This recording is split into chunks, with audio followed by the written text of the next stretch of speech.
Okay, this is another video that I think is going to have some challenging background noise.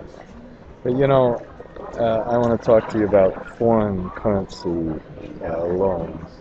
So if you have one loan in one currency and another loan in another currency, and then what you could have is a different interest rate. So we had an interest rate on the USD loan here, and interest rate on the rupiah loan is much higher. It's just the deposit rate. There's the interest rate, 11%. Okay, and the reason, of course, there's a difference in inflation. Now, if you're going to do something like this, the first thing to do is I would strongly suggest making a exchange rate that reflects the difference in inflation. So if we want to make this inflation exchange rate, we can take the base exchange rate multiplied by the inflation in the local currency divided by the inflation in the U.S. currency, for example, and then we get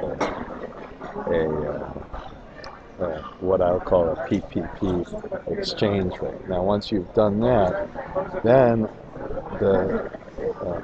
at least how I worked through this was our financing sheet. Okay, we could work through all of the issues associated with debt, and I'd start by saying, okay, how much debt do we need in the local currency, because our sources and uses statement is going to start the whole process. We need a sources and uses statement, and this you notice is in local currency. Then at the very end we got to switch it all back to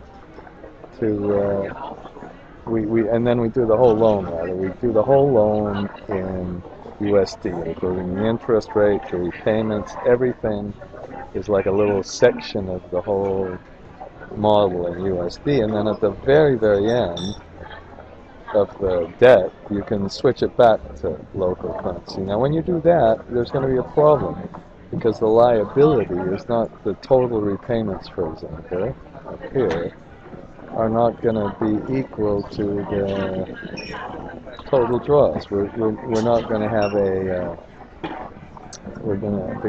and the reason for that is our balance of our loan goes up. So here's what you have to do. It's such a pain, but it's not that bad.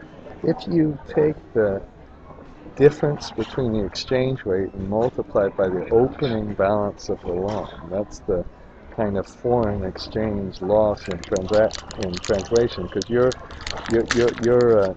balance sheet in this case is going to be in rupiah, and you're going to have to pay the loan back in a higher amount of rupiah, because it takes a whole lot more rupiah to pay off the same amount of dollars. And then now what you can do is go down and put your balance sheet together. Now, if you did your balance sheet without including on the profit and loss, some loss in currency translation, the whole thing wouldn't work.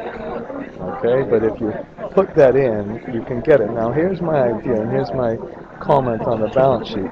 Don't start putting IDC in, don't start putting DSRA in, don't start putting the horrible stuff in. Just get the balance sheet to balance. One of the students in my class told me that, and he was absolutely right. Just get a simple balance sheet to balance, and then start connecting everything. So once you've done that, you can go up and start putting the IDC up here in the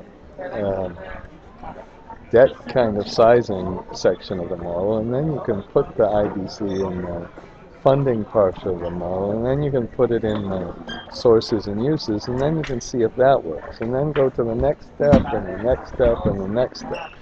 And with IDC, you're going to have a problem. You're going to have a problem with a circular reference. Same with fees and everything else. Do it one by one.